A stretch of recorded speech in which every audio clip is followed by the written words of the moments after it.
My son brought home a permission slip for a field trip I already chaperoned last week, except the trip isn't scheduled until next month. I stared at the crumpled paper in his backpack. The zoo. Ms. Holloway's class. Same date I'd written in my calendar last Tuesday when I'd spent 6 hours herding 4th graders through the reptile house. I still had the visitor sticker on my jacket. When is this? I asked him. Next month, February 14th. Can you come? February 14th. That was last week. Today was February 21st.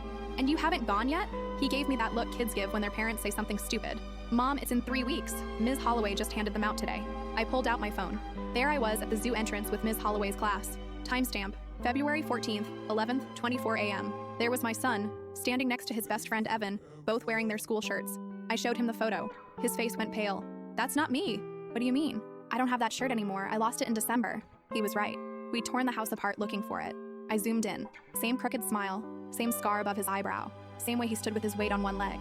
That night, I called Evan's mom. Did you chaperone the zoo trip last week? What zoo trip? Ms. Holloway's class. February 14th. Long pause. Mara, that's next month. I literally just signed the permission slip tonight. I hung up and checked the calendar on my fridge. February 14th had a big red circle.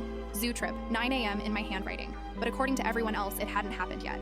I opened my photos again. Dozens of pictures from that day. My son feeding a giraffe. Ms. Holloway explaining something to the group. Kids crowded around the penguin exhibit. Except when I checked social media, they weren't there. No post from February 14th at all. My husband came home from his business trip that night. How was your week? Did I chaperone a field trip last Tuesday? He thought for a moment. No, you were home. We had dinner together. You sure? Positive? Why? I showed him the photos. His face did something strange, not confused, something else, something that made my stomach drop. Where did you get these? He asked quietly. I took them. At the zoo. Last week. He set down his suitcase very carefully. We need to talk. He pulled out his phone, showed me a text conversation, with me, from last Tuesday. We'd been messaging throughout the day about laundry and grocery shopping, but I'd been at the zoo. I'd been chaperoning. I had the photos to prove it. This isn't the first time, he said. The first time what? That you've remembered things that didn't happen. The room tilted. What are you talking about? He pulled up more messages, more photos, documentation spanning back months. I've been tracking it. You'll have complete memories of days that never occurred. At first I thought it was stress, but it's getting worse. That's not possible.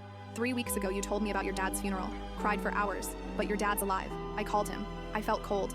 You're lying. Call him right now. I did. My father answered on the second ring. Alive. Healthy. Confused why I was calling so late. When I hung up, my husband was watching me with this terrible expression, like he was mourning something. I think we need to see someone, he said. A specialist. I'm not crazy. I never said you were, but something's happening. I looked at the permission slip on the counter, at my son's signature at the bottom, giving consent for a field trip that, according to everyone but me, hasn't happened yet. If the trip's in 3 weeks, I whispered, then why do I remember every single detail? He didn't have an answer. Neither did I. But I knew one thing for certain. In 3 weeks, I'd be at that zoo, and I'd find out if I was losing my mind, or if something much worse was happening. I couldn't fit what happens next in this short video. Watch the rest down below.